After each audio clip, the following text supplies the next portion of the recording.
So it's good seeing. Let's see some comments on what are your how many children you have. So the type of people this will be useful for if you're a parent, if you're a mentor, and future parents as well. Okay. So yep, you've got two older ones, 34 and 39. Beautiful. Um, Lucia, you got two. What are the ages? I didn't know you had two kids. I thought you only had the Tony. That's good. See, you get to learn more new things, which is even better. What about others? Pop in what you've got. Kay would love to know more about you. Don't know if I know Kay, Ke, or it's someone that's I know that's just got their name half. Um, Mine, Shamim, 21, ASD, 18 in University of New South Wales, studying computer science and software engineering. Beautiful. Lucia, 21 and 18-year-old. Nice. 50, 52, 50, and four grandchildren. Beautiful. Mom Carol's still typing all her grandchildren out. Oh, here she comes. 11 grandchildren, 16 down to three. She's not got 16 grandchildren down to three. She hasn't annihilated them. I think those are the age groups, right? Just confirming. It's six kids. Patrick, zero and zero and zero. But hopeful. Patrick, I hope so. Wonderful. Good, guys. It's good to see everyone on. We'll kick off. I'm super excited about this, and thank you for those who have walked with me with the Capture Your Purpose, the wealth creation stuff as well, because we've talked about this parenting side for some time, and here we are. And those who were in,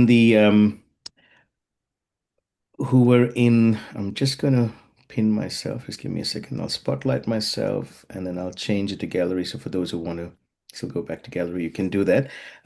So those who were in the Eagles Empowerment, you got first chance of looking at this as I launched the parenting leadership and the elite framework, which I'm just super excited about.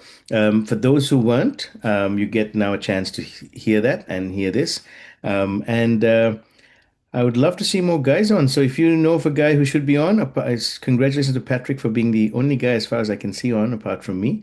But we need more men as well, right? We need more fathers looking at this as well. So get them in. And I know some of them are coming for the 21st as well, which is really exciting. I am seeing Emmy coming in, which I'm excited about because she's got mom with her, and that's going to be cool to have them on as well.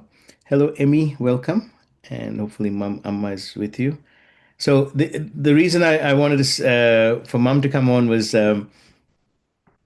mom's really dear to my heart on this because she started the parenting program. She wrote a book called Awesome Parenting. Has anyone heard about that? And Emmy, if you can just change the sound on it, I don't know if you know how to do that to just so that there's no background noise picking up.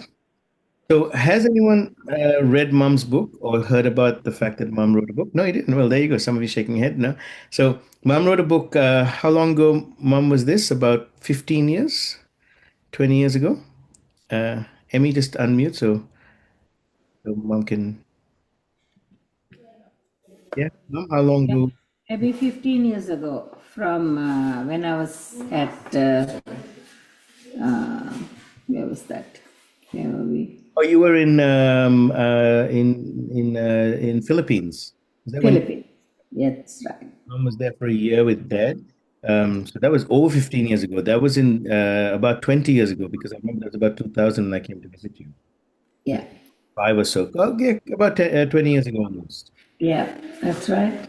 Yep. So mom wrote the book Awesome Parenting, and I was just reflecting when I got this the go ahead about 4 years ago to just the sense of being able to do a parenting program, and then I went back and it was interesting just looking at mom's book and mom's looked after even though she's only had there were three siblings. I actually have two older sisters. One passed away when she was 4 years of age, which I didn't get to meet, but mom looked after a school in Africa of over 200 children, Mm. and everyone who's known mom has always known her as a mom. So she's really taught us a lot of stuff as well. So Yeah, if you guys can put it, people open the chat group just to appreciate mom, and just to appreciate mom. I um, put something forward, put something in honor of her that's carrying on a legacy, which is, I think, quite good. And wasn't like I didn't set out to do this with that in mind, but just looking back on it, it's just like it's perfectly aligned with what we're doing, and so that's quite an exciting journey ahead. And a lot of what mom I've watched mom do, I've noticed is something that she did without going backwards and checking. She didn't give us a framework, but she lived the framework out. And so that's been really good. And I think for my story, for those who know me, hello, Tina. Hello, Chungi. Ooh, we got another man in the house. Yes, guys, can we give a yell out? Triple three, but we got to make sure he stays for the whole time. Triple three, that we've got Chungi in the house too. So that's exciting. There we go. We're going to add him in. Oh, and we got Song as well. There you go. We got the men coming in. Wonderful. Beautiful. I'm excited now. And I love the fact that more of the women now are also encouraging their significant other to come and join and be part of this as well. So thank you, Tina, for showing us that. I'm very, very excited for that. All right, I'm going to share my screen, guys, and I'm going to just share with you a little bit more about what we're doing today. And thank you for being part of this. Just press play here, see if you guys can tell me, what are you seeing? Are you seeing the right screen? Elsie, good to see you on. Yep, Margaret, we're seeing the right screen. Beautiful. Yes. Thank you. All right. And if you don't mind, I'm just gonna, if you guys could mute yourselves as well, just so that we have a clean recording. But please feel free. Let's have some fun together today, and feel free to type in, and then there'll be questions later. And at times you can just feel free to unmute as well. No problem, unmute and share or ask questions, because I've got some questions here as well. So, parenting leadership, the elite framework, shaping generations into their destiny, purpose, and inheritance. That's quite important. I'm not just putting subheadings for the sake of it. I really feel like we can change the generations ahead. And so I really appreciate that it's not just parents of young children coming on, there are parents of older children, grandchildren, people who are coming in who are potential parents in the future, and those who may not have kids, or their kids are not around them as much anymore, but they're parenting others, right? And so I think it covers everyone that is here, and I really want to appreciate you for being here. And I want to just get some interaction with you. So in the chat group, if you can tell me on a scale of 1 to 10 how important it is for you to see the next generation shaped, and especially into their destiny, purpose, and inheritance. So knowing who they are, knowing where they're heading, and knowing what they have in their hands. On a scale of 1 to 10, how important do you feel that is for you? So, yeah, I love seeing the tens. Yeah, for me, it's like literally a 10 plus, plus, plus on this. Okay, good. So you're in the right place, and hopefully everyone's on board on this and saying, "Can I shape the next generation?" Because it's really easy to criticize the generations ahead, and we're seeing so many problems and so many issues that are at hand. But then we can be part of that change. I might not be able to change every single child that's going to be the next generation, but if I can impact one or two, that's going to be amazing. My story, personally, for those who don't know me, I live in Melbourne, Australia. I was born in Nigeria, and my parents are Sri Lankan. And I was then came to Australia when I was about 11 years, turning 12, and lived the rest of my days till today. Over here, I have nine beautiful children. Seven of them are, as I call them, organic children. uh, and they're all amazing to me. They all have the same inheritance. I have gone through a marriage breakup many years ago. Well, now it's about over 2010. So that's 15 years ago. And it was a 10-year marriage, five children, and then the marriage dissolved. So I was like Christy at one stage with very young children that I looked after as a single dad. Didn't want to ever get married again. But God had other plans, and so I was in Kenya minding my business, and God was minding His. And I met this amazing woman who's my wife, Gertrude, and we've got two children together, and she has changed how I've seen and reestablished my faith in marriage again. And we've got two adopted children, so nine in total. I didn't feel like um, I was equipped to be teaching on parenting, so I would never have even imagined that I'd be doing this. But there are a lot of lessons I've learned, and how many of you know that we learn through situations in our lives and challenges? We can look at this opportunities. And so I learned how to look after five young children from the age of 4 to 13 that would I would have with them with I would have them with me as a single parent. I also learned to look after them plus my sister's four kids. So we had nine of them within the similar age bracket, and I learned to create conversations and change the way I did things in a better way. As my children have grown up, my youngest is 8, my eldest is 25. Most of our kids are adult children now. I have said this time and time again, kids will be adults longer than their children. You all agree, right? So even if you have children right now, how you create the relationship now will kind of play out in the future into a better place as you head. And it's never too late to start having good relationships that can shape generations. Okay, so that is something I'm super excited about in being able to do this. So for some of you, you know me as the one who teaches wealth creation, and I still do that. And we have a group that's part of that, and it's been exciting. We've had a 7-day wealth creation mindset challenge. We've moved into having a membership program, and if anyone who's not on is interested, let me know, because we really use that as well to shape legacy. And I often say one of my big rebrands in Capture Your Purpose is to live your legacy, don't just leave it. So if you want to reshape the next generation, we need to live it out, right? And so launching this parenting program this month has been super exciting for me. And the goal is raising purpose-driven children for legacy wealth. Okay, what does wealth look like? Not just money, but it's every area of our life. Okay, how do we challenge the norms and also allow our children to challenge the norms? So today, you're going to be introduced to the Elite Framework, a proven model for raising the next generation with purpose and intentional leadership. Okay. In June, I'm opening the doors to a full 1-day transformational journey. So June the 21st, mark that in your calendar. Some of you have already got in. We've got about 12 people already registered, but this is the first time I'm doing it out on Zoom. So watch out at the end for the information. We will go into a deep framework into applying a framework in your home, your leadership, your legacy. Okay. One of the things I've discovered is that I had to change being a dictator to being a facilitator. And also, something I realized is I can't, as a parent, be a friend as number one. I have to be a parent first. So if you, I don't know, on a scale of 1 to 10, where you guys are, do you really agree with that? If you do, hit a 10. If you don't, and you're in between, hit a, towards a 1. But I'm big on that. If I am not a parent first, who else will be, and who else will take over? And so I need to be a parent first, and then I can be a friend second. Now, don't get me wrong, it is so much easier being a friend. When other kids come around, I'm a friend to them. They love me. They're like, wow, Uncle Ruben is so cool. All right.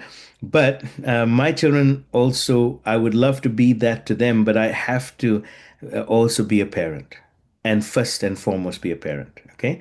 Awesome. I get people agreeing with that. Yes, and friendship is important. So I have my dad was never a friend to me. He was a parent, but he was never a friend till the last 7 years of his life, where we created a friendship.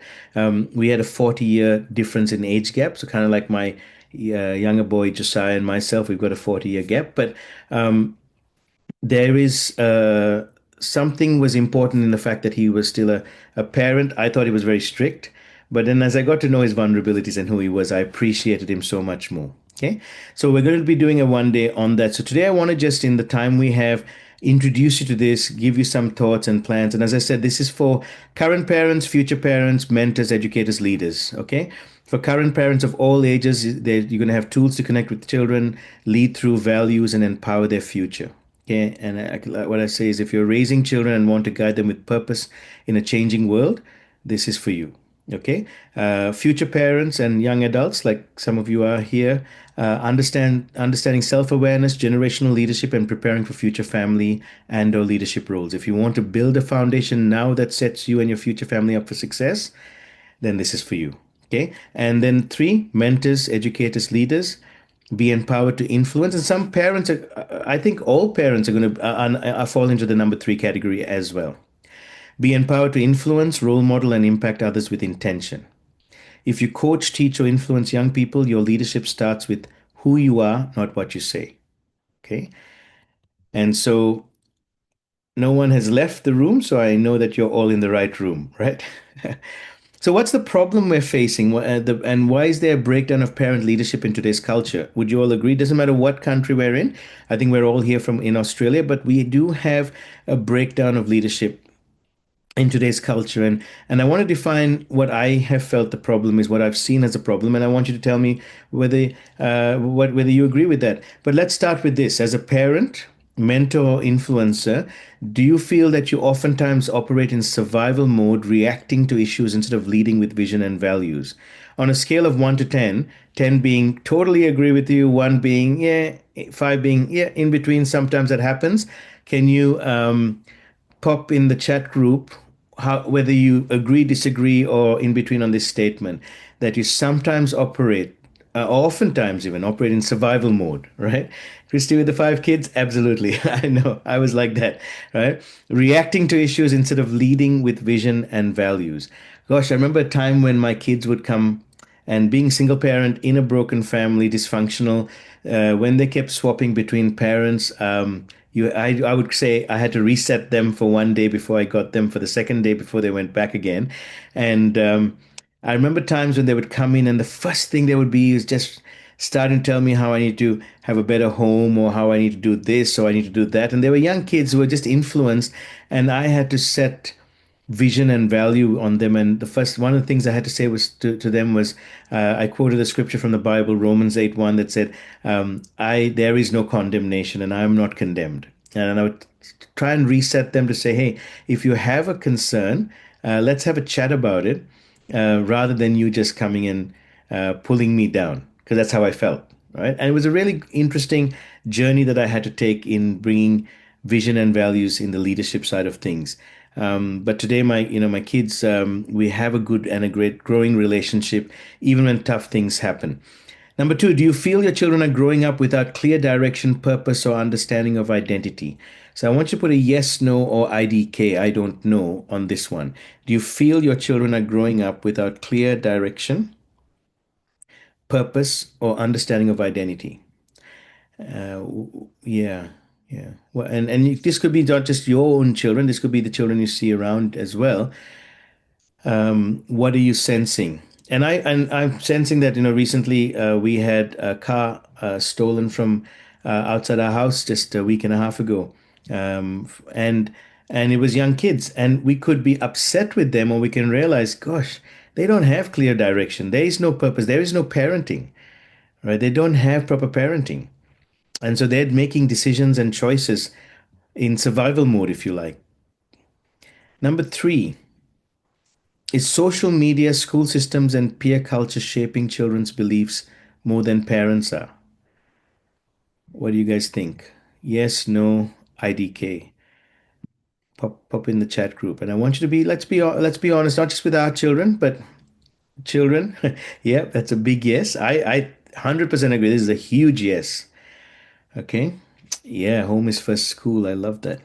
Which is why we homeschool our younger three, Elsie, and I love that. Is social media, school systems, and peer culture shaping children's beliefs more than parents are? And here's my thought on why I homeschool my children, and I wanted to do that for a long time, and I got to do the last three of them, and I'm super, super grateful, and I'm pioneering that because uh, I find that back in my day, we didn't have the pressure of social media.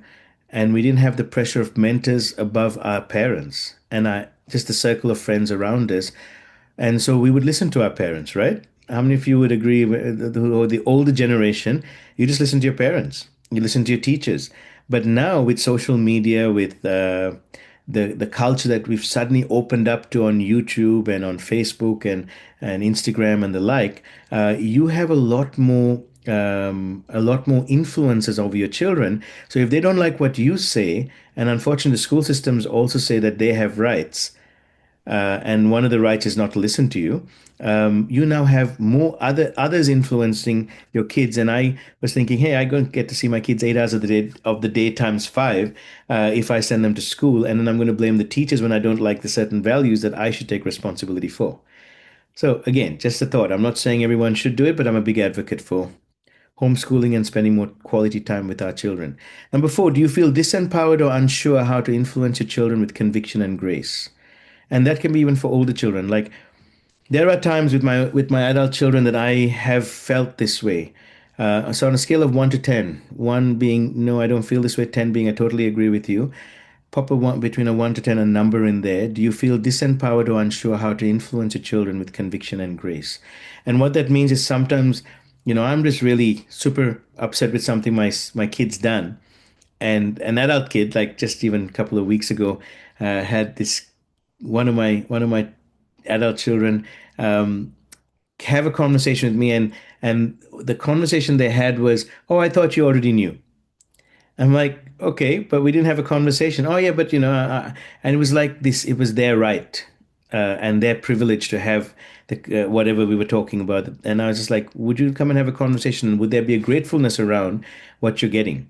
And so it was super good to do that. But at that point in time, I felt disempowered, and the I must say the facilitator became a dictator for a few seconds, and I had to clock it down and just not be the father trying to be a dictator.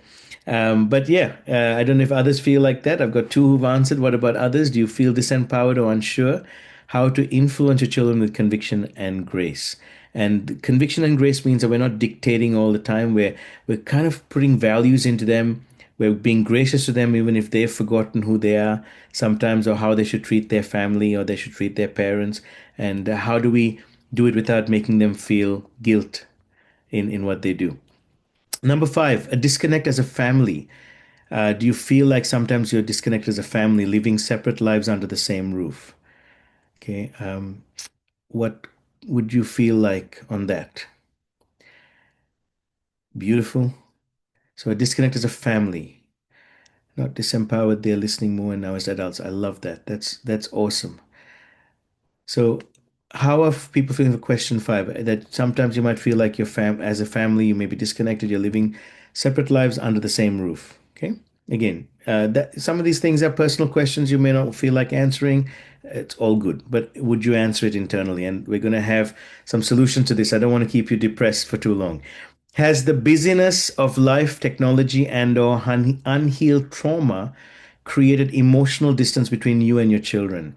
Now, this is a deep, big one that covers three big areas: busyness of life, technology, unhealed trauma. And has that created a distance between you and your children?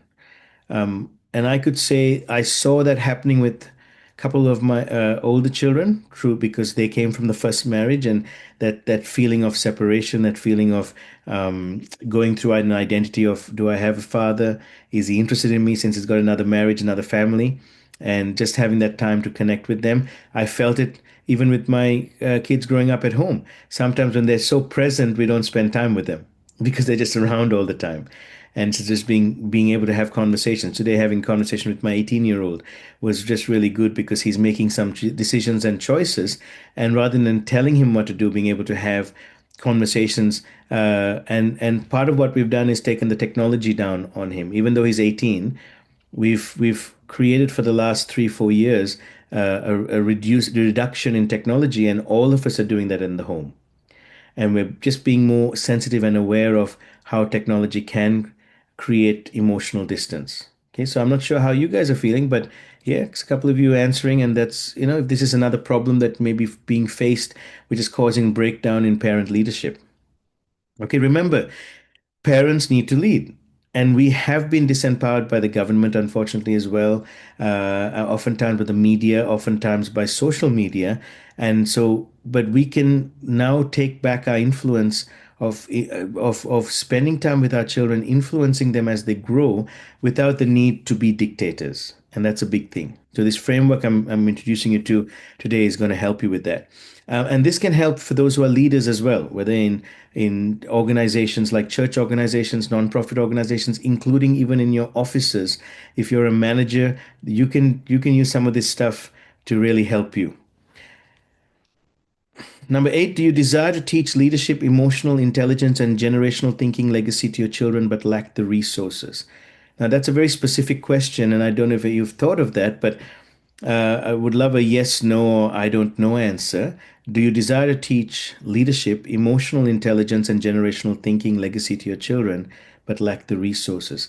I love a conversation we had recently about the type of woman we'd like to marry, and one of the comments that came out was a woman with emotional intelligence. And I mean, that's interesting. That's a very interesting conversation around that. But is that something we'd bring up our children with? Do you desire to teach leadership, emotional intelligence, generational thinking legacy to your children, but lack the resources? So I'd love everyone to answer this question because that's an important one. Yes, no, I don't know. All right, you can be a yes, can be a no, it can be a Y for yes, it can be an N for no, or an IDK for I don't know for question 8. I'll give everyone a few minutes, make sure everyone's alive. They're tracking with me. I don't want to make this boring. I want to just make it interesting for you guys. And remember, you can do this at any age of your children as well. This is the good news that we bring here.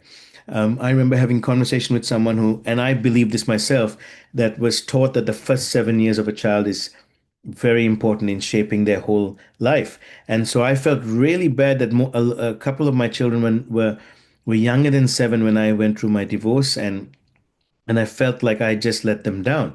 The interesting thing is that those two kids have been more aligned with my values and thinking than the older three uh, at the start of all of the separation and the things that were happening. And so I began to realize that these first 7 years is important and very good important if you have the opportunity, but if you don't, you haven't missed the boat. Does that make sense? All right, wonderful. Can I just say something, Ruben, there? Yes, please, Margaret, go for it. I don't remember if I've actually said this to you before that, but when I was still in my very dysfunctional marriage, I remember watching um, that program about the children that were followed for 7 years and up until they were into adults from the 1950s onwards in England. It was an English program. 21 up, thing, wasn't it? Is that the one? What was it called? Sorry? Oh, 21 up. Yes, that's right, 21 Up. And that first series, and they kept quoting that over and over again. Give me a child for the first 7 years, and I'll show you the man. It was something like that. And it actually was a particular religious order that used to say that. I can't remember which one now, priests anyway, Catholic priests. That was one of their quotes. And anyway, that just struck a chord with me at the time. It was like a major epiphany for me because I knew I was in this situation that was really, it was, lots of emotional abuse. And I knew my older son was getting older. And I just remembered thinking, oh my goodness, I've only got a couple more years left. I've got to get out of this situation before he turns 7. I mean, it was interesting. It was just amazing that I even had that thought. And that was sort of the beginning for me to then start seeing what was, really seeing what was happening and then being able to move forward. And he definitely has got more childhood trauma as a result compared to my younger son because he was younger when he was taken out of that situation. Yeah. Yeah. Yeah. Well, So it's extremely powerful. So much happens in that first 7 years in their development. 100%. And absolutely, if for those who are listening, I know some of you have children who are within those 7 years, very imperative to, to start implementing some of those things. And for those who haven't, there is hope, and that's the good thing. That's the good thing. One of the things I had to do with my children, and I do even with my current marriage and children in my current marriage, is I'm continuously apologetic when I'm wrong. Mm. Being willing to be vulnerable as a father, even though I'm the strength of the home, is to be vulnerable enough to say, "Hey, I got that wrong. I'm really sorry." Or, "Hey, I challenged you on something I thought you did wrong, but it was actually your siblings, and I'm really sorry that I did that, and made you feel the way you felt." And I remember Josiah, he's now 8, sorry, 9, but just last year, no, actually just a few months ago, we were having a bit of a challenging time with him.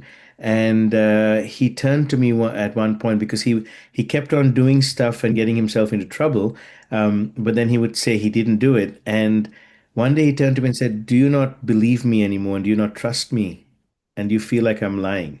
And it really broke me because I had to stop and think about that. And I said, "No, you haven't lied to me so far.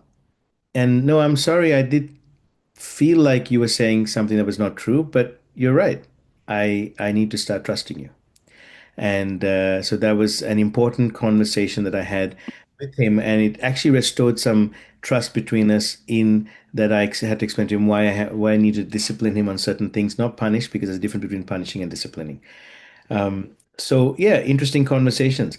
Yes, 7 up, not 21, but I think they did it for till they were 21 years of They age. did it, no, they did it until they were well into their 40s. 40s, okay. But I think And every so a long period. It started in the 50s and they were still doing it, yeah, when they were much older. Yeah. I think they did every 7 years, if I remember right. Every 7 years, yeah. Every 7 years they'd catch up with them. Correct. Correct. Beautiful. A few of them dropped out, but most of them Yeah. stayed in. Yeah. Thank you for that. That's a good resource to go check. Thank you, Margaret. Question 9, the last one. Do you feel stuck to lead your children, especially through teen years or identity formation? That's another interesting question. Do we feel stuck to lead your children, especially through teen years or identity formation? Okay. And again, love for in this last question, yes, no, I don't know answer. How do you lead children who are a bit older? How do you guys finding that? Is that something that is easy, or is that something that's like, oh, I really need to, push past this to get this happening? Okay, just love to get your response on that. Yes, no, I don't know. And as you do that, I'm just going to go to the next slide. So, as I like to say, help is here, and this is where the elite parenting, the parenting leadership elite framework um, is helpful. This framework empowers you as parents to stop just managing your kids and to start leading them with legacy in mind. Now, that's important because I find that in a society like we are today, we're just trying to manage our kids, trying to maintain order in the home or in the lifestyle or in the connections, rather than actually leading. And so I find that too. Sometimes I get caught with that with 9 children, a lot of them adults, that we're trying to manage the relationships and manage connecting rather than, hey, how do I lead with legacy in mind? How do I lead in a way that I'm living out a legacy that I want to pass down to them as well? So, what makes this elite? It's not because it's exclusive, but this elite framework is because it's intentional, legacy focused, and built on kingdom and royal principles. Okay. And so I start with my children from the point of view that they are royalty. They're kings and queens already in royalty. They just have to learn how to behave in that way. And so I'm here to help shape that and help work with them on that when they're young, and when they get older, leave them something that they can keep moving towards and forming in their mind that where they come from is a place of royalty, is a place of kingdom. And intentionally, when I focus on that with legacy, it's a very powerful framework. So when we were talking about those 9 questions before, there's 4 main issues that I seem to have gathered from this. One is reactive parenting instead of intentional leadership. Are we parents that react? Are we leaders that react? Okay. I mean, I just recently was speaking to someone who's been having some issues at work, and when I hear what they're saying, it sounds like they're reacting as in leadership with their subordinates than intentionally leading them. Okay, and we can do that in all areas of our life as children, as parents to children. Are we reacting to them? I mean, I just did a semi-reactive thing today when I came in from the gym, sat down, got ready to start the meeting, and my 8-year-old runs in and goes, "Dad, can I play with Mom's iPad? She's not here at the moment." And I'm like, "Hey, I am like." My first thought is, "Can you not see that I'm ready for a meeting?" But she doesn't. How would she know that? She would not know that. So I started to react, and then I had to slow down and go, "Sorry, honey, I am in a meeting now. I can't help you. And can you organize something else to do in the meantime?" And she was like, "Yep, yes, Daddy, thank you, and bye." All right. But I almost got to that reactive side. Number two, cultural confusion and competing voices. Are we having an issue, which I really believe we do, is the confusion of different cultures, especially in Australia. We have so many different cultures. What culture do we put into our children? Our children sometimes react to those cultures and say, "No, no, no, I'm not from a Sri Lankan background. I'm Aussie. No, I'm not from a Polynesian background. I'm this." Or yes, I am from one of these, but not the other. And just being able to fit in. My 22-year-old still, who's come from Kenya, Brittany, she loves Kenyan food. Trying to take her to a restaurant or home, to anyone else's home, it's hard. She never complains, but she won't eat any other food except the food that she wants to cook at home. So she'll wait patiently even when we go for parties just to come home to eat her food. Now, is it a confusion? No, but I've told her, I'm just trying to push her through in the leadership point of view, is and intentionally saying to her, "Hey, you got to try others. Why don't you give other foods a try? There's some amazing foods around in the culture. Why don't you give that a try?" Okay. And what about competing voices that we have to deal with? That's really hard. Disconnected families and parents lacking tools and confidence. Okay. Number three is interesting that I was sharing this yesterday at our home church, that even families where mums and dads stay together can still have dysfunctional stuff happening in them, right? Where mom and dad don't agree with the same way of parenting. And so connecting as parents can be hard when both are not on board. And so how do you deal with that as well? And we'll learn that in the elite programming framework. So these four issues, is there anything in particular that you could pick on and say, "Yep, that is a top priority that I see as a main issue generally with children, or include even in my home"? Put a number in. And do you agree generally that these are the four main problems and issues that we have in our parenting? So feel free to pop a message in. No problem, Shamim.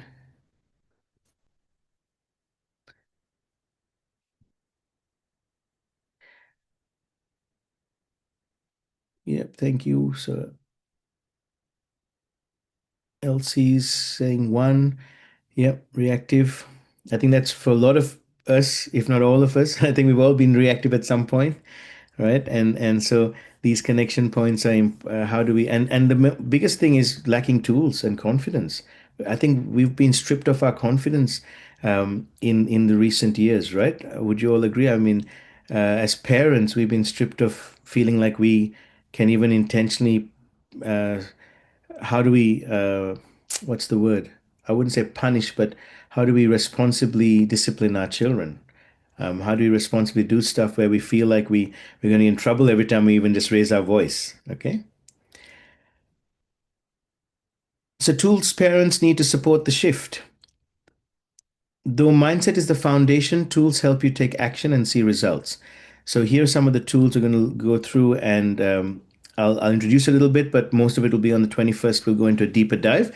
But I always give away everything that we're doing to help you get started. The 7 seasons of parent leadership, a roadmap for every phase of influence. Templates for having identity, purpose, and legacy conversations, tools for self leadership, emotional maturity, and spiritual covering, and connection to a like minded community of legacy leaders. Okay.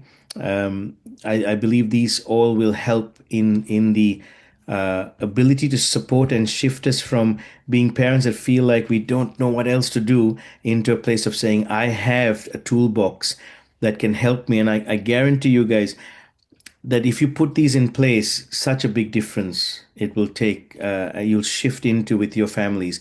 And I know some of the ones who've been running with me, I have seen for some of you the way your relationship with your adult children, your younger children have changed over time, which has been very exciting. The problem isn't just parenting skills, it's a leadership mindset gap. And this is why I talk about parent leadership. Okay, and this is where the onus comes back on you, and the responsibility as parents is, are you willing to change your mindset? Many parents are looking for quick fixes. So I want to let you know from the beginning, this is not a quick fix. And if you come into the elite program, it's not tips, hacks, or strategies. What we really need is a shift in mindset. Okay, from parenting to survive to leading with purpose, from controlling behavior to cultivating destiny. Okay, so if you're still with me on this journey, if you came in here for a quick fix, I'm really sorry. I can't give you that, and I won't give you that because that is wrong. I've had people sometimes say, "Here is my kid. Can you fix him or her?" I'm like, "Nope.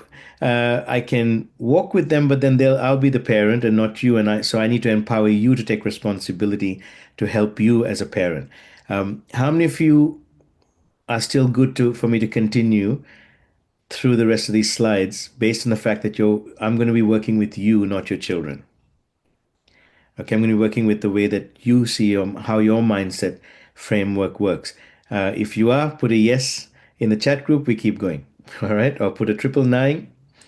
We'll see who's listening. Okay, you can put a yes or a 999, and let's keep moving forward. I remember my mentor really worked with me when I used to go to him and complain about how I just felt out of disempowered a lot of times with some things that my kids, especially my grown-up kids, were doing, and he would not work with. He would understand what I was going through, but he would work with me.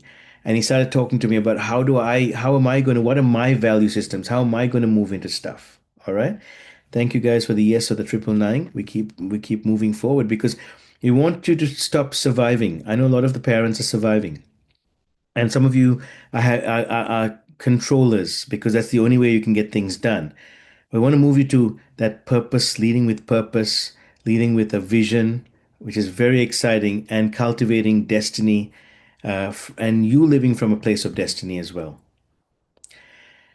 So let's go back to another thing that we want to touch on, and this is part of the elite framework we're going to start with, is the problem that a lot of kids are facing is an identity crisis. Okay, they don't know who they are. When you have children who are stuck in drugs, it's because they don't know who they are. When you have children who are continuously uh, up rebellious and fighting in the home and disagreeing at school and skipping school, it's because they've forgotten who they are. When you have kids that are just grumpy all the time and seem to be emotionally up and down, they've forgotten who they are. Okay. Now, even nations have become childlike, right? When there's wars between two nations because they've forgotten who they are. An identity crisis is about, right? So I believe that everywhere I have traveled, and I've been to a lot of nations, and I've found that if I can bring everything down to one problem, so we had 9 issues, brought them down to 4, and I'm just now nailing it to one, is that we have an identity crisis. We have so many masks that we don't know which one to work with. Question is, as parents, do we also have an identity crisis? Do we also not know who we are? And so, would the journey start with us of getting to know who we are, our ID, our identity, and whose we are, and where we come from, and where we're heading? Because that will so help when we are grounded and we have good leadership and vision, then things begin to move in a really, really positive way. Kids, no matter what their age, want a sense of grounding from their families, from their parents. And doesn't matter their age, is what I found.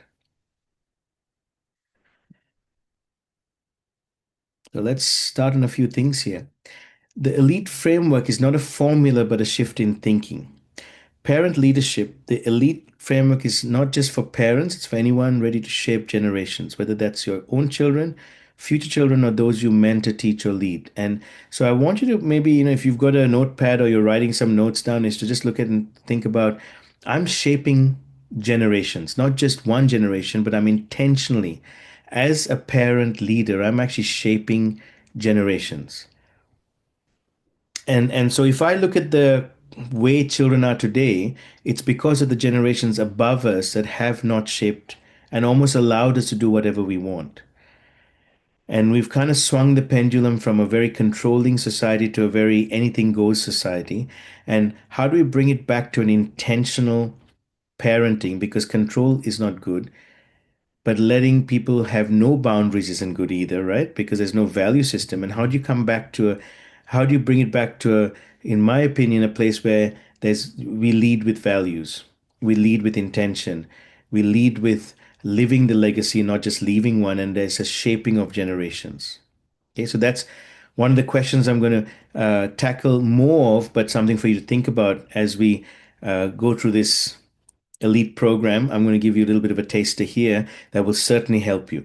The framework offers a paradigm shift from where you're ready to move from manager to leader. So you stop micromanaging and start leading your home with vision. Now, this is an interesting one because some parents are still micromanaging their adult children. Can you believe my dad when I was 40 years of age was still telling me how to drive? And he was vision impaired and had not driven for 20 years, over 20 years, and I had to help drive him around, and he was still teaching me how to drive and micromanaging me. And I remember just at one point not being reactive, but being able to say, "Hey, Dad, I've kind of been driving for about 30 years or so now, and driven you since I was 16 years of age because you had vision impairment.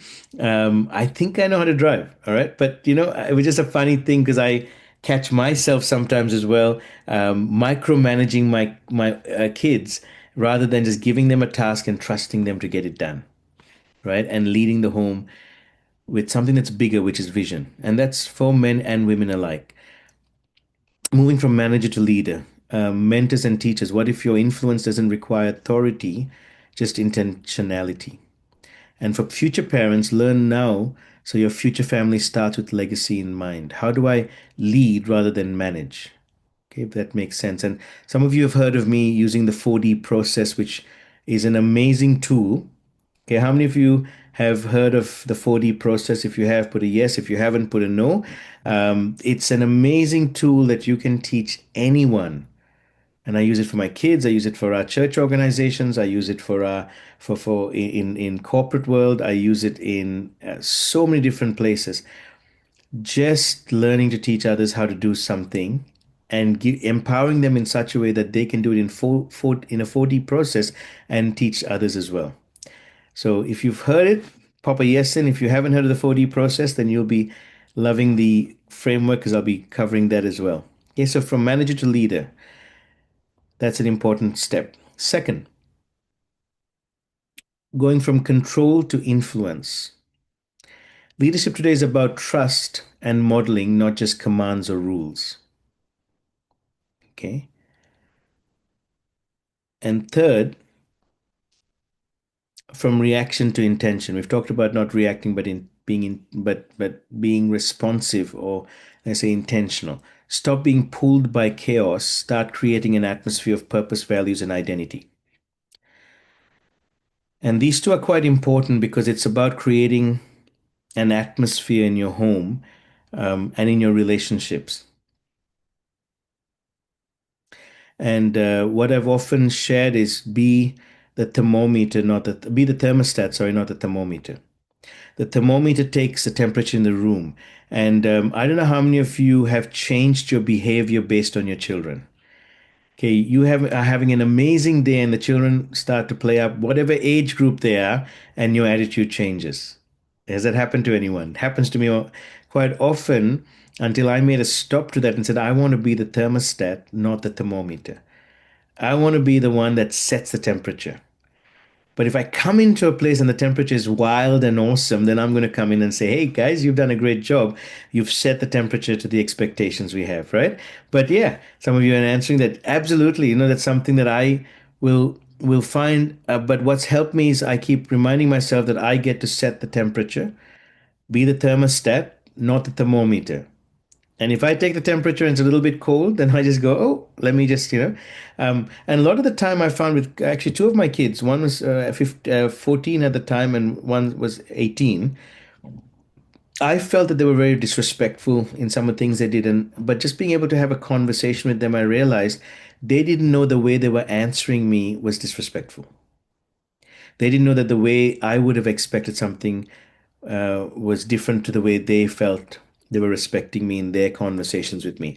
And then having a conversation with them, they still couldn't get the fact that I was feeling that way, but I love the fact that they honored me to change the way they conversed with me because I just felt it was good for them to learn to respect others the same way. Case in point is, how would you like it yes, I mean, I gotta share. This is so funny. Saturday, I went to a birthday party, surprise birthday party. Met some nephews I hadn't met for quite a while. They walked in, and one of the boys, rather than saying, "Hey, uncle, how you doing?"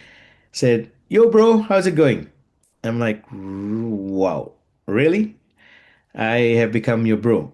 And for me, I'm a little bit old school still. That didn't sit well with me, right? Because you're my nephew, and you're significantly younger than me.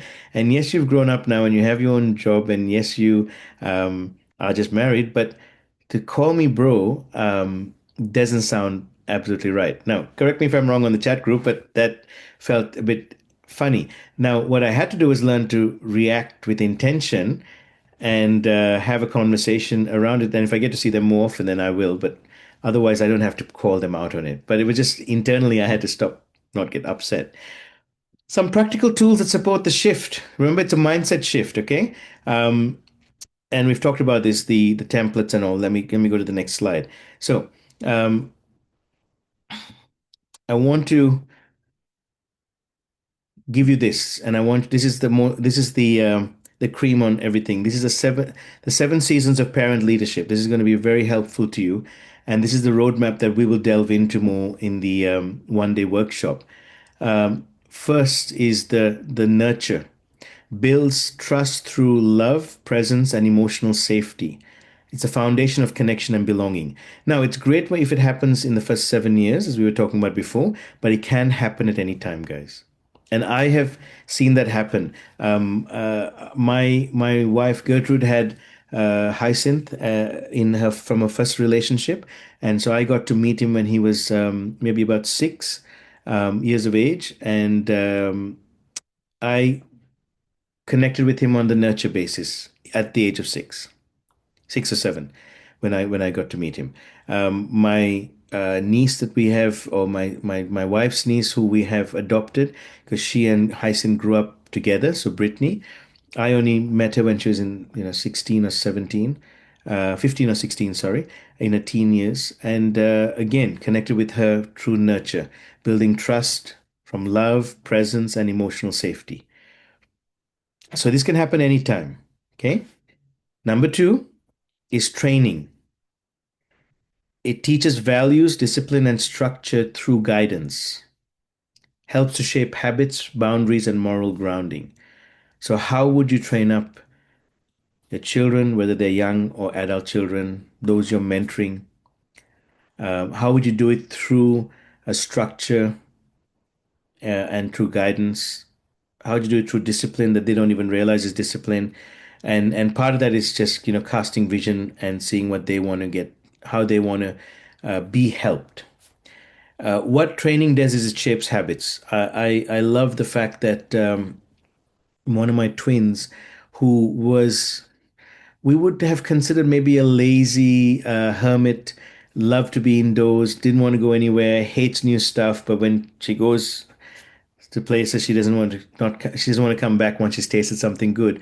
The training with no one understood her. I just thank God that God gave me some understanding of her, and I spent about 3-4 years with her, just conversing about she's different, she thinks differently, it's okay. She's actually a very smart girl who thinks with the right side and the left side of her brain, and just having these conversations with her and being able to train her without even her realizing, of creating new habits. So she's finished her degree now. She's got a job, and she's getting up early morning, going for her job. She's taken on huge, very responsible for the car, even though she's taken away my four-wheel drive, but that's okay. I still love her. Very responsible for the car, looking after it, making sure it's taken for its servicing, going to work on time. She's come down to see me sometimes before she goes to work, and she'll go to work on the right timing. And I'm very proud of that because that's kind of like part of this framework that we want to pass on is how do you allow to change to challenge this and help with the training. Number 3 and 4 is exploration and challenge. Exploration encourages identity, discovery, and curiosity with support, fosters confidence, purpose, and creativity. Okay. I love our homeschooling. We get to allow the children to ask questions. And we crack up sometimes at some of the stuff that they come up with. But I tell you what, it's like Josiah was saying the other day, why do we tell people to take a chair? Do we expect them to pick up the chair and walk away with it? Why do we keep telling visitors, come take a chair? And I was like, wow, I love the thought that you've even, I said, the English language is an interesting language. That's all I could respond with. But it was a great mindset thought process that he was conversing about. Um, I love the Heavenly loves. She's a connoisseur like me. Loves food, a foodie. Loves different foods, different tastes, and so she's learned to cook more, be part of the kitchen. She loves connecting with Auntie M, who's staying with us, and it's just beautiful how she just likes to discover new tastes, new smells, and like clockwork, she knows at times it's time for her meal.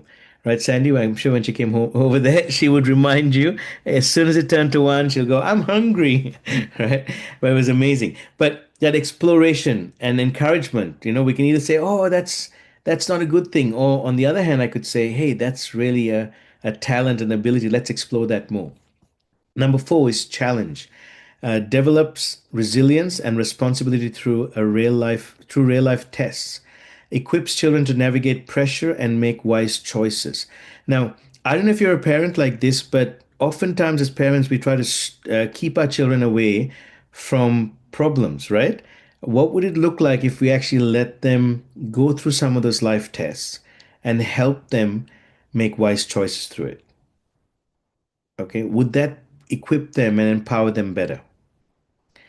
And it's not always an easy thing, but I tell you what, it's a formidable thing. Because I also am very protective of my children, but I'm learning sometimes they just need to go through stuff. And I'm learning not to give them ultimatums and say, oh, you're not going to listen to me? It's a bad idea what you're going to do. And I just want to tell you, I told you so. No, I don't want to tell them so. I want them to know that even if they have a challenging moment in some of the decisions they make, how do I help them through that? Is this helpful for anyone? Give me a 777 if this is helping you. I've got 3 more to share with you. Is this helping?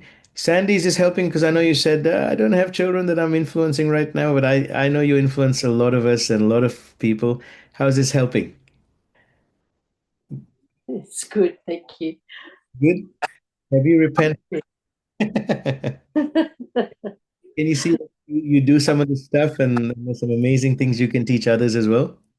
Yes, especially when I'm with your little ones. Yep. Yep. You're very good. I love coming around. We'll have to make another trip soon. Amen. Number 5, empowerment. Releases responsibility and encourages leadership. Thank you for the 777s. Okay.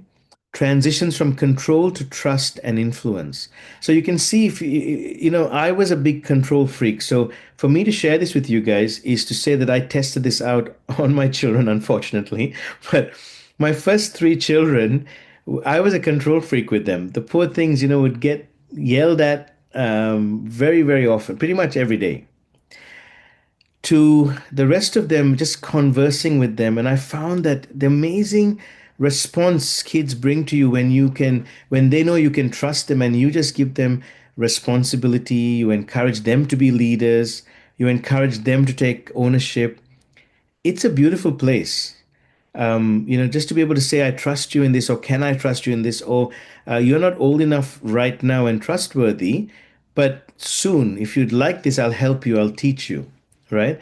Um, I just a couple of days ago, my daughter said, "I'm hungry." All right, as she wanted to do, and I said, "All right, go get some fruit." And so she proceeded to taking an apple and then taking a knife and starting to cut it, and her fingers were kind of close to it. And I was in the kitchen with her, and my antennas are going up, my sense of, oh my God, she's going to cut herself. What do I do? And the sense of just kind of snatching it away from her and saying, stop, I'll do it. But then I stopped and thought, how do I help you? So that's a great idea. Here's a knife. This is not the right knife. Let's use this knife. Can I cut it this way? Because you know how apples roll, and if you're not in control of it, and she was doing it on a plate, and so I said, let's take a board. Let me cut it this way so it doesn't roll, and then you can cut the rest. Now, I was saying to her, I trust you, rather than I don't trust you. Okay. And so this is some things that, some of you give yourself credit for doing it, and some of you learn to do it. Number six, release. Okay. Let's go with faith as the child steps into independence. Supports while allowing space for growth. So release is about letting go. Letting go with faith as child steps into independence. So we want our children to grow to independence. We're custodians for a short period of time. Even with adult children, I've had to learn to release my children into that place of independence because they're all at different maturity levels. Okay, and how as a father or a mother do we move them into that place where they can become independent, and then eventually we hope that they'll become interdependent, but that's their choice, where they work together with us. And lastly, number seven, legacy. How do we mentor future generations and multiply impact? Where leadership continues through influence and example. So take a screenshot of this, guys, and maybe someone can post it even in our WhatsApp groups. And I want to just in a few. Well, let me do that right now. I want to just before I go to that, I've got a couple more slides before we finish off. But I just like to open the floor to you guys. I'm going to keep this on. Just tell me what your thoughts are on this. Just like in 30 seconds. Love to hear from each of you. Lucia, Tina, Christy, Virginie, Margaret, Sandy, Kay, Elsie, Elise, Mama Carol, Patrick. Love to hear from you guys. 30 seconds. Give me some responses on this. Do you feel like these are some new things that are helpful, or things that are resonating with you, things that are confirming stuff that maybe you've already been doing but didn't have words around it, new things that you can put into play as well? So who would like to either unmute, or you can type a message? Yeah, Ruben, the information is really precise, and not only that, it's there's some other stuff that it does resonate with me, and I'm happy to learn it through this space. So thank you for actually bringing this up. Beautiful. Lucia, with this seven, is there anything that's just like jumped out at you? It's just with the empowerment. Hmm. I've got young teens, and I think that's something that I need to work more on too, because from the point I was much more of a control parent, being a single mom. Yeah. Yes, I am. My hat goes off to all single parents, because I tell you what, it is not as easy. But at the same time, I want to say it can also be easier if you didn't have, if your partner, significant other, was not in the same connection with you, right? Because this now Mm. a place where you can set some really good, powerful value system and work through it. So it's a bit of both, right? It's the which one is the better one? It's hard to tell, but empowerment is very important. Yes, thank you, Lucia, for that, and especially with teenagers. So looking forward to seeing you got the one I've met. You got an amazing teenager. I love Tony. Um, good. Thank you. Margaret, you had unmuted. Tell us your thoughts. Yes, I think this is really, really, really, yeah, it's got great bones. It'll be a great book, Ruben, when you finally write it. But yes, I agree with Lucia. Being a single parent was extremely challenging, and a lot of it is about having control and maintaining that control and trying to be a gentle mother and the firmer what fathers can bring is that gentle kindness and firmness, but it's really you've got to have a mixture of both. And so for me, I often felt a little bit like I was a split personality. I had to go from one to the other all the time to deal with them, especially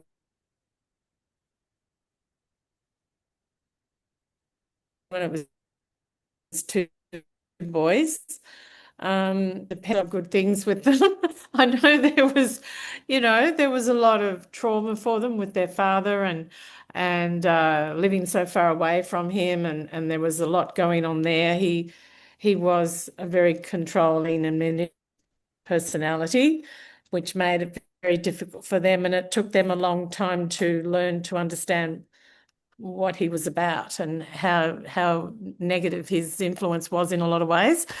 In other ways, it was very positive, but yes, it was all for me. A lot of the time was about how to not disempower their father, but at the same time try to put the right values into their minds, and their souls as they were young children growing up, and not to necessarily follow after him. And so they are very different to their father in many ways.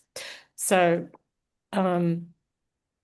really, I think the biggest thing was that they are quite capable men independently on their own, capable of making decisions, but they like to come back and discuss things with me, which I find quite incredible.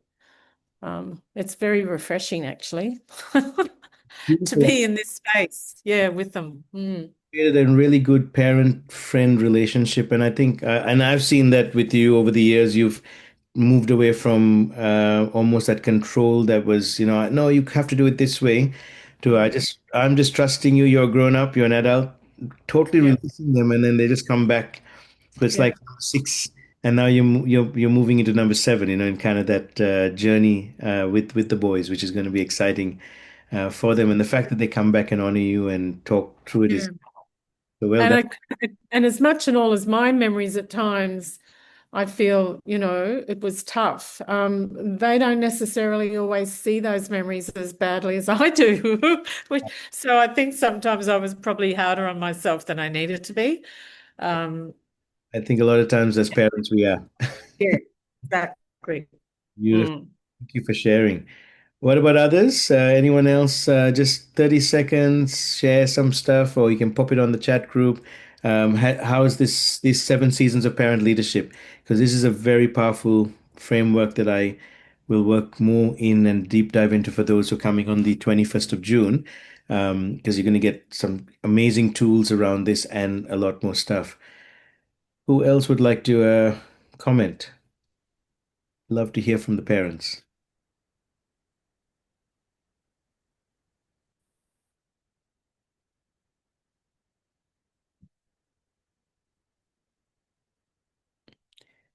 Everyone's quiet. They're all ready to just sign up and go learn more. All right. Do type something in if you feel like I'd love to hear feedback, because that's something I thrive on, is seeing the temperature of where everyone's at, so we can make sure that you're getting the information, getting it into you, and helping you also shape. So, got a couple more minutes before we finish off. So as I've said to you, what I've done today is introduce this elite framework. Okay, and that's a proven model for raising the next generation. Okay, to me, seeing our generations with purpose and intentional leadership is a very important thing to me. Leadership, literally, if you can groom your kids into leadership skills, they don't have to be leading packs of people, but just to be able to lead themselves and then lead their generations is powerful, and that's something we really need in our lives and in our nation. So June 21st, we're going to do a full day of 1 day transformational journey where we go into a deep dive to apply this framework in your home, your leadership, and your legacy. Okay.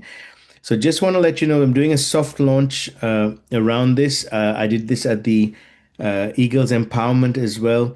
And I want to afford the same thing to you guys because it's the first time I'm opening it up for the men also to come in and for our home church guys, for our wealth creation group guys that didn't have that opportunity necessarily in here. So anyone attending today gets early access to the full Parenting Leadership Elite program that's launching on the 21st of June. We're offering an exclusive early bird rate of 197, which is it's a normally a 497 package, but if you act immediately and pay today, you get it for just $97, which I think is a great offer for a whole day with me. Uh, Meal will be provided as well. And we're going to just get together, have lots of fun in a room together, and have some exercises and learn how to do parenting in a different way and launch into a new era of being able to influence our generations. You can also, with the special, bring a significant other with you.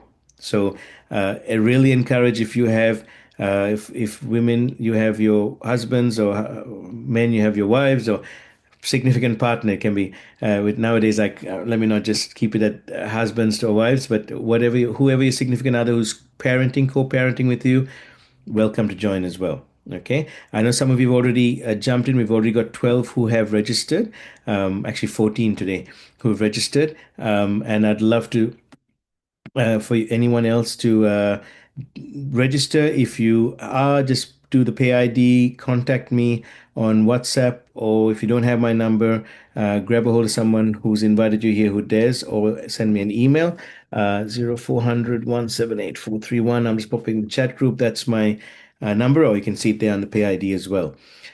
So looking forward to those who are joining us. And what will we be covering, just as a recap, is from 10 a.m. to 4 p.m. We'll do clarity of vision, purpose-driven parenting, 7 seasons of parent leadership, emotional and spiritual intelligence, generational leadership mindset, and communication and connection tools, and community and coaching support. Okay, so we're going to have lots of fun covering this stuff. It'll be practical through the day. It's not just me talking. We're going to have workshops as well. And I'd love to see you guys come be part of it. And like I said, it's for every single person. So literally, parenting is something that we're all engaging in at some level, shape, or form. So if you're keen to be here, and if for some reason any of you want to come, but the dates or something, just write me a message, because I love to see each of you being part of this, and be really important. So what else do I have here? That's the soft launch. Yeah. Thank you for being present, guys. Really appreciate it. You don't need to be a perfect parent. Let me leave you with that. You just need to be a parent willing to think, lead, and love intentionally.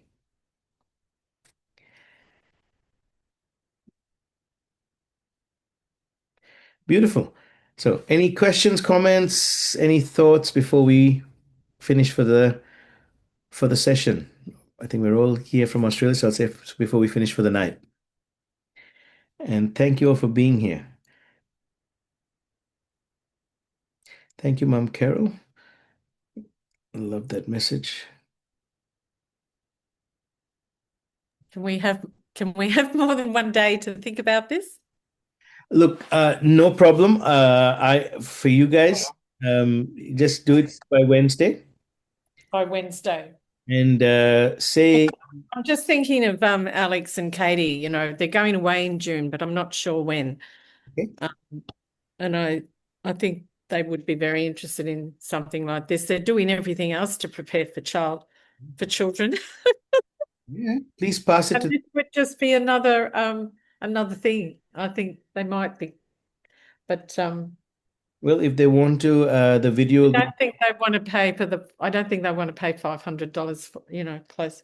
No, happy to afford that. You know them. We will work something out for them. So just Yeah. let the interest, definitely will work something out. Yeah, as I said, the value of even at 500 is very good. But if they can do the special, why not? So let's get them. And same thing for you, Margaret. If you, Rubika has teed up with with Aranka, and so they're the significant each others. So so I'm okay to let that fly through, and no judgment there. So Margaret, if there's anyone you want to tee up, I won't judge, I promise. Is there going to be a booklet or a handout or anything like that to go with this? Or Yeah, there'll be some workshop material that we'll be running as well. Yeah, definitely. So I'm trying to work on whether it'll be physical or it might even be a digital. We're trying to move a little bit more towards some really exciting stuff that we're going to be doing in our wealth creation membership as well, which is putting stuff on digitally. So you actually get a digital format of stuff that you can, that'll be literally, it's evergreen. It's always there. You're adding to it and you have access to it as a member. So that might be something that we may do for the 21st or have a physical booklet. We're just trying to decide which one will be something that you can keep as a legacy. Because normally when we get booklets, we take them home and then sometimes we forget about them. If we have it online, we have an access that we can keep on as part of the membership in the academy. So I don't know how many of you think it's a good idea, but I've been working with Neil and we've just been coming up with some really good things that can be longevity. And imagine creating a journal that you can put your thoughts in and you can, some is private, you can keep some public that your children could look at in the future, that your generations can look at in the future. I often feel like I wish I knew more about my dad. Um, and if he had penned down some of his thoughts more, that would have helped me to understand him better because he wasn't a very talkative man. Whereas mom's talkative, right, mom? So we get to hear more, we get to hear beautiful stories from mom all the time.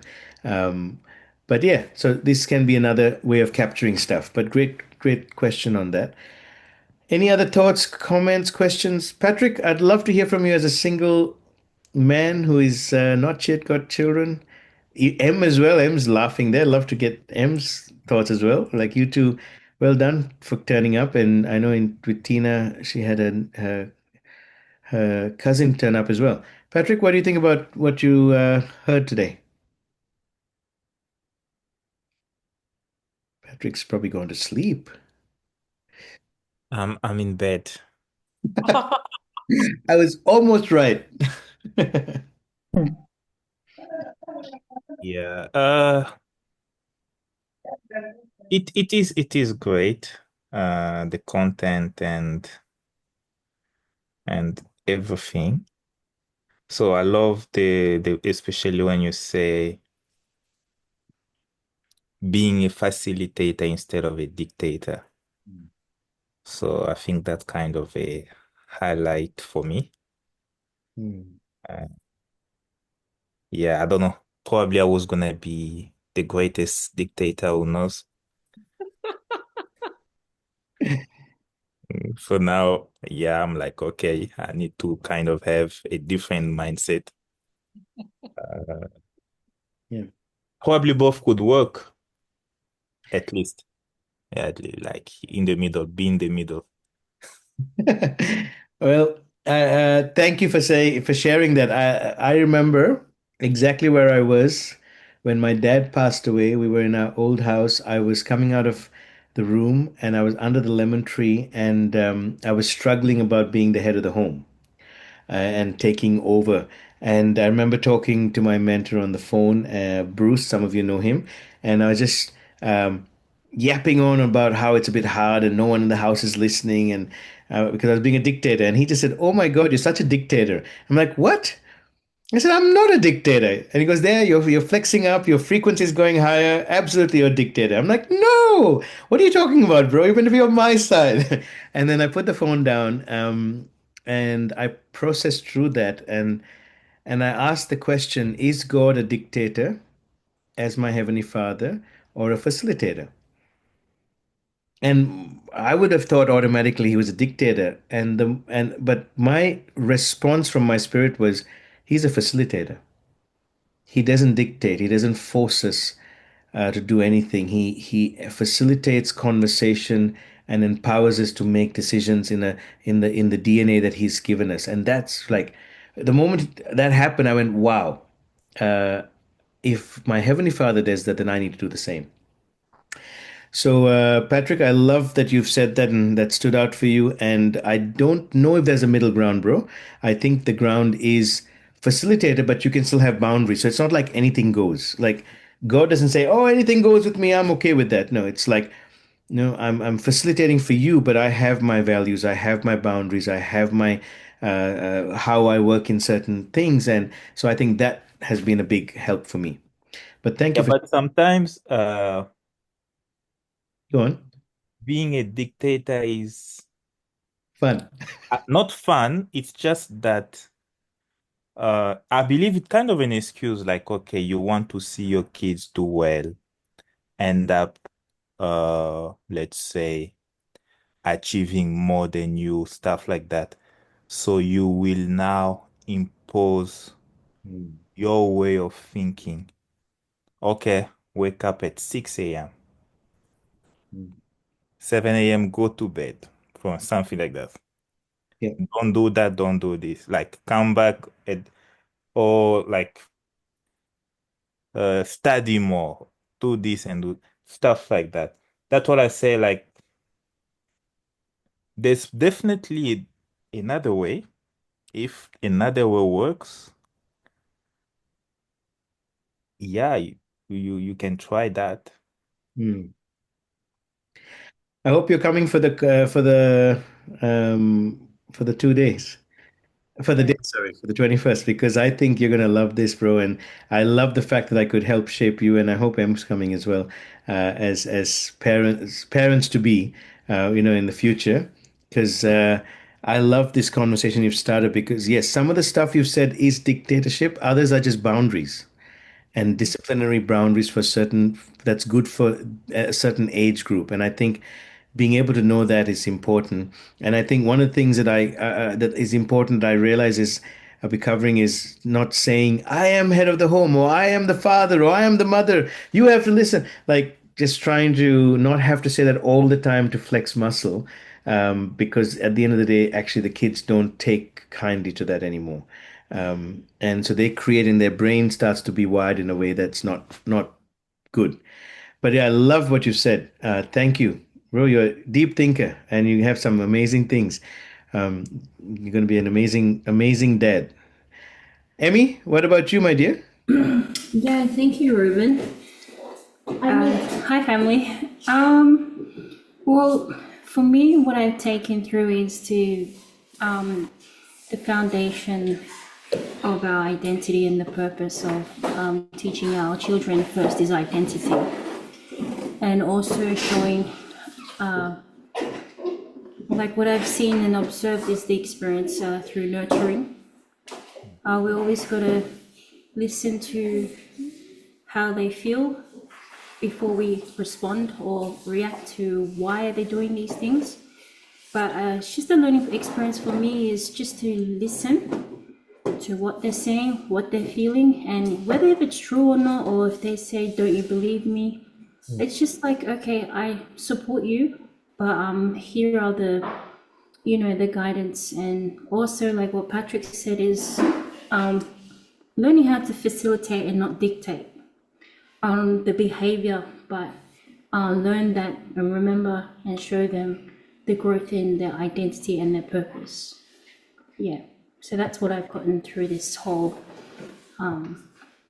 Yeah, I'm looking forward for the next two programs of parenting. Yeah. 1 day program. Sorry, I did say 2 days. It's a 1 day, 21st of June. So look forward to that. Yes. So 21st. Okay. find a Yeah.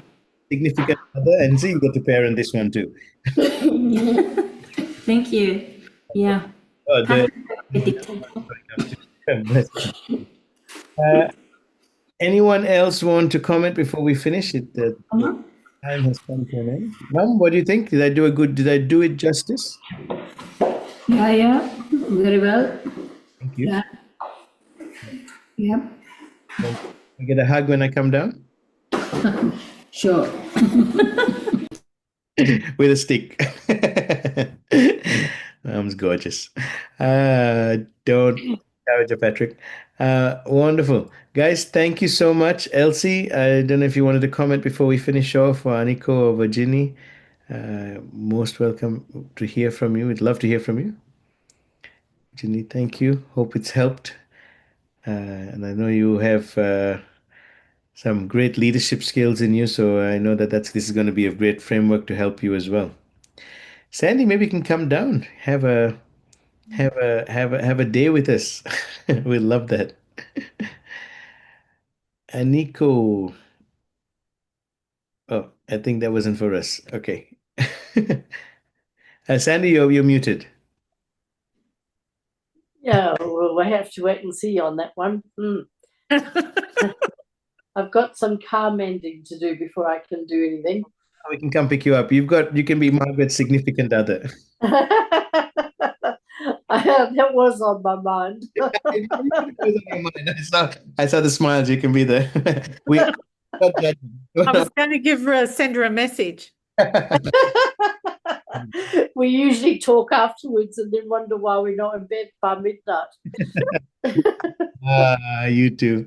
And but car-wise, if you need a lift, we can organize it. So don't worry about that. Yes, you're not that far away. No, it's true. It'll be a blessing having you here, and you've got a place to stay as well. So you you can either stay with your significant other, or you can come stay with us. Stay with me. It won't be as glamorous as staying at Ruben's. Oh, we don't be naughty now. Like that. You'll have angels all around tickling you halfway through the night. Exactly. And one of them will be a cat. And, The cats are locked out of the bedroom. That's Oh. Yeah, I'm not like you, Sandy. I'm not a cat snuggled up in bed with me like yours is. you guys will get on very well together. All right, my dears. Have a great night. Thank you, Ruben. Was very good. Thank you. And I'm going to believe the book as well. Maybe Margaret, you'll be my writer. Maybe.